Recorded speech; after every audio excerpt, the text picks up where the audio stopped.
But it's time for Deal or No Deal. Good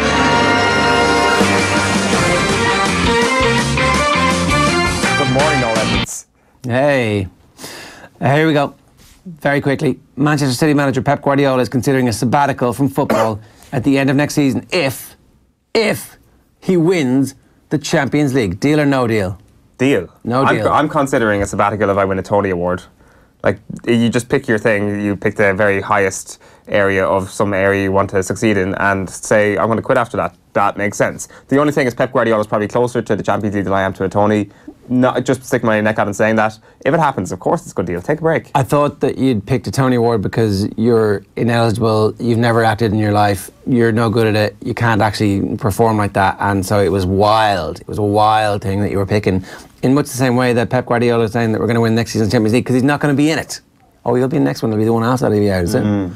Okay, so maybe there's a flaw in my logic. The last Therefore one. in yours. Well, obviously, I was my comparison made no sense whatsoever. I just thought of it at the top of my head, so it was a stupid thing to say, really. But maybe, yeah, it'll be their last Champions League before they get brutally kicked out, which, spoiler, will not happen. I mean, look, just let's play this out, right? Man City learned that they are getting kicked out of the Champions League after the next one. Pep wins that and then rides off into the sunset and leaves the flaming mess behind for Patrick Vieira or Mikel Arteta to fix. It's beautiful. I can actually see the New York Magazine think pieces already. Pep Guardiola staring out over the Hudson River, being interviewed by a fancy scribe. Central Park, probably. Staring out over Central Park, I'll give you that. Thinking about how he brought this team to greatness, and as he stares into the wilderness that is Central Park, Manchester City stare into the wilderness that is a season without European competition. The headline writes itself, the interview writes itself, and sabbatical, absolutely yes to that deal. Manchester United have made contact with Barcelona over their 31-year-old Croatian midfielder Ivan Rakitic. Deal or no deal? Deal. 31 years old, screw it, doesn't matter. Still young enough to be an impact player not an impact player, a starter, and make an impact for Manchester United in the starting 11 for the next season or two. Manchester United, if they're going to press the reset button, need to have players like this. They need to have somebody to hold the hand of the youngsters as they come in and become the next, potentially, club legends and stalwarts. Give me a price. £35 million. Barcelona probably don't say no to 35 million quid for 31-year-old. They do not say no to that. The thing is, Rakitic, wages, what will he say no to? Can Manchester United get him on the books for 150,000 quid a week? I think they probably will. I think they probably can do that. And I think you've got a bad agent. Deal.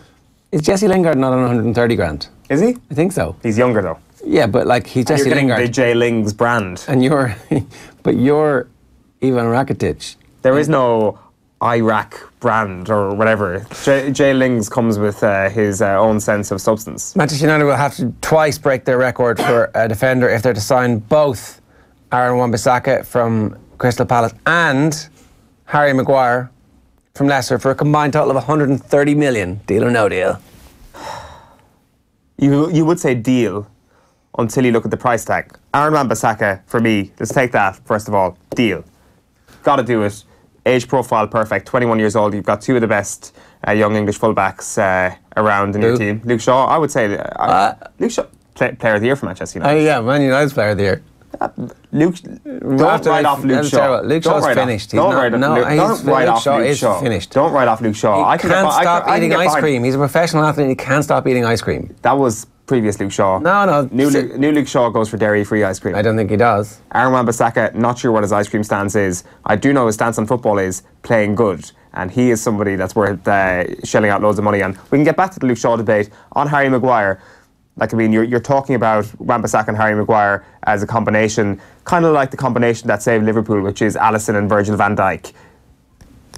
It's not worth that money. It's not worth that money. Manchester United have got stung times in the past by this, but ultimately they need to sign somebody in this position, and everybody in the world knows that. So whoever is going to sell a centre-back to Manchester United can say, just give us an extra 40 million there if you wouldn't mind. Yeah, so you say deal if you're Leicester, you say no deal if you're Man United, but Man United don't have you.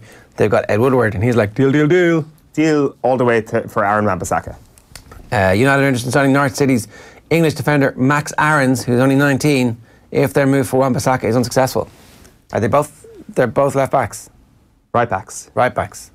Yeah, like as you say, 19 years old, brilliant season. Can he play left back? Can he do a Matt Doherty and switch over to the other side? Not quite sure. The thing is, like as a 19-year-old, you kind of usually get somebody who's flitted in and out of teams, but this guy seems to have like the perfect base to actually make it into Premier League. Like 41 appearances for Norwich last season, playing week in, week out in an insanely tough division. If you're his agent, you get that one season in the Premier League under your belt and then you make the transfer, because then you'll have your choice. I agree. There's also a case study of a couple of other defenders who've made that move while they've got promoted. Hasn't necessarily worked out. One season in the Premier League will do no harm. And of course, Wan-Bissaka has to be their number one target. If that falls through, do you go for him or do you wait for one season? Even from Manchester United's perspective, you might need to do that. Matthias de Ligt says he doesn't know what my heart says right now, but he will know when he's on holidays. Somehow he's going to find his heart on holidays. However, his advisors, and this is the newsy bit, have told him to go to a team such as Manchester United, where he's guaranteed starts before moving to Barcelona later on in his career. Deal or no deal, Matthias de Ligt, from his perspective, to Manchester United. No deal. You're not his advisors. They reckon you got to go somewhere lower down in the rung so you get the game time. That's what they're seeing. This is an opportunity to get guaranteed starts. Hey, come and get in our creaky wooden boat here and help us ship some water. That lovely cruise liner over there. You don't need to go there just yet. There's a sense that because his body of work is so impressive at this point, and that every time he plays for Holland he's going to play beside the best defender in the world, and so therefore look great, he'll always have body of work and way out where he played for the Dutch and gone, oh, I'm actually really good. It's just because I had to play beside those clowns at Man United that I look bad, that no matter what happens, he'll be able to take the Man United money and then establish that as his base salary for the next move in 18 months or 2 years, when he's like, oh, it wasn't me, it was the lack of a good central midfielder, it was the nonsensical approach to games that we had, it was the change of manager 3 months after I arrived that caused me to play badly. I'm still a great player. Look at how well I played alongside Virgil. Liverpool should fly their best advisor to his holiday resort right now, offer him whatever Manchester United are offering, put 20 grand extra on it per week, go to Ajax and put 40 million on top of the price tag, lock down that centre-back partnership for the next 5 years, best in world football, no question. Did Matip not develop? Did Joe Gomez not develop? Do they not now have strength and depth there in a position where they didn't have? What is the strength and depth like when you add de Ligt into that? It is unhappy players. Some of the best depth we've ever seen. You get unhappy Gomez and... But de Ligt and Van Dijk is a better partnership than either of the other two with Van Dijk. It is. I don't know. Now, I mean, it may not be worth the. May not be de worth Ligt was great in 3 or 4 big games, right? But he's still only 19. Let's wait and see. Let's cool the hype train on de Ligt for just a little while and see, is he actually as good as everybody says he is? But like, what's the difference between Manchester United shelling out big money on Matthias de Ligt and... They're absolutely desperate. Liverpool don't have a need there at the moment. That's the issue. Just because you don't have a need doesn't mean you can't get better. Okay, Real Madrid will do everything they can to sign Manchester United's French midfielder Paul Pogba, as he is Zinedine Zidane's first choice. Deal or no deal? From Real Madrid? Deal. Let's do this. Let's see Zinedine Zidane prove himself as the Paul Pogba whisperer. Give him what he wants. Give him the money that he requires. Massage that ego day in, day out, because that's essentially what half the job of being Real Madrid manager is. There is no football management. It is just massaging egos. How good are those hands at massaging egos, Zinedine? Very, very good, as we've seen from the previous couple of years. You make it sound a little bit sensual there, Owen. That's just you. That's just you. Apparently, there's going to be a bit of a tug of war here between Florentino Perez and Zinedine Zidane. Perez wants Christian Eriksen. Get them both. Zidane wants Pogba. Get them both. Who would you prefer? I'd probably prefer Pogba if I'm Zidane and I have the bank of my football and my knowledge to be able to convince this guy. Look, I had to work hard. It was like, look, this is what I was like here. This is what I was like here. The difference was whatever happened here, and I became the best player in the world. And like, people fall before me now. You have the opportunity to go and do something very special. Second World Cup, a load of Champions Leagues. You pick Paul Pogba in that situation, and I would not be surprised one bit if they try and make this happen. The thing is, can they make this happen? I actually think Eriksen might flop at Man United, at Real Madrid. I'm not sure. I think Christian Eriksen is a Spurs player, and I'm not sure he's going to make the step up. Why?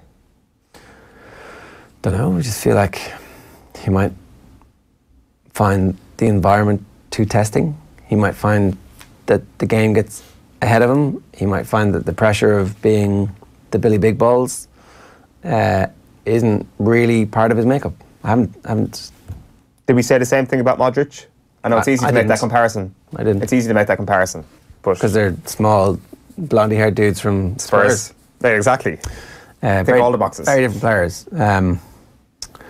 Okay, so have we got one more? Manchester United will look to Ajax's Cameroon goalkeeper Andre Onana, 23, if David De Gea leaves this summer. Do you sell David De Gea and do you sign Andre Onana? No, you don't sell David De Gea. David De Gea flopped at the end of the season, and that's all it was. Nah, you sell him, cash in, get the money. You need the money. You've got no money. You've wasted all your money. You gave it all to Alexis Sanchez, and he's got wheelbarrows of it going out every week. There's like a Brinks lorry backed up, and then the money goes out, and you're like, what's this money? I need some more money. Give me money. The last thing they need is just more fluctuation in a position where they've got a player there, and all they need to do is just keep him happy again and just trust him. Like, that's one of the things that I actually agreed with Solskjaer on at the end of last season, was actually putting the trust in David De Gea. Ultimately, it was easy to put your trust in him when things became apparent that Champions League qualification wasn't going to happen, because there wasn't exactly a whole pile of pressure on that decision. David De Gea will bounce back. David De Gea is a better goalkeeper than Onana. So I think he is, yeah, but you're going to get Onana for, what, 30 million, 35 million? You're going to get 100 million, close to it for David De Gea. Is the difference 3 players or 2 players that you can sign? You can sign all those young players that like the 15 and 20 million and re-energise your entire squad for that one player. If you're thinking about it as a football club and running it properly, as opposed to, ooh, Bastian Schweinsteiger, people are going to see that name in the team sheet and go, wow. Unless we're kind of thinking about this whole De Ligt partnership thing all wrong. Maybe De Ligt's best mate is not Virgil van Dijk from the national team. Maybe it's his former club mate Onana. And Manchester United say to De Ligt's agent, listen, you know, the only reason De Ligt was good is he had a great goalkeeper behind him. We've got that goalkeeper. We're a package deal. One last one. The Spanish champions Barcelona are interested in West Brom's 15-year-old England under-16 striker Louis Barry. England under-16 striker. That's what it says here. It says England under-16 striker. That's funny. What jersey is that? I was watching videos of this guy banging in goals earlier on in an Ireland jersey. What is the world coming to that people can change nationality just like that? Just like that. So did he start out with us and then move to them, or did we steal him away? I think that was him playing for the Ireland under-15s, and he may have played for the England under-16s. So basically, it's all done now, and he's going to go off to Barcelona, it seems. You should captain for the senior team. Get him on against Gibraltar, what? Definitely, just secretly call him up. Just Mick McCarthy, call him. Like, he's too young to know who Mick McCarthy is. Like, he was born after Saipan and all that. It's like, hey, it's Mick McCarthy here, and you just hear like some sort of accent that he may not view to be Irish. He'd be like, yeah, what's that? He's like, I'm an international team manager, Louis, come and play for us. He's like, oh, great. And he just shows up, and all of a sudden he's on the pitch and he's wearing a senior green jersey, and then he's Irish. He was born in 2004. Born in 2004. Where's my maths gone? Jesus. Wow, that's kind of scary. He literally. His life has never crossed over with the first era of Mick McCarthy. No. It's a depressing thought to end Deal or No Deal on today. It's kind of like when somebody opens the box and they get 1p. That's what this Deal or No Deal episode has ended on.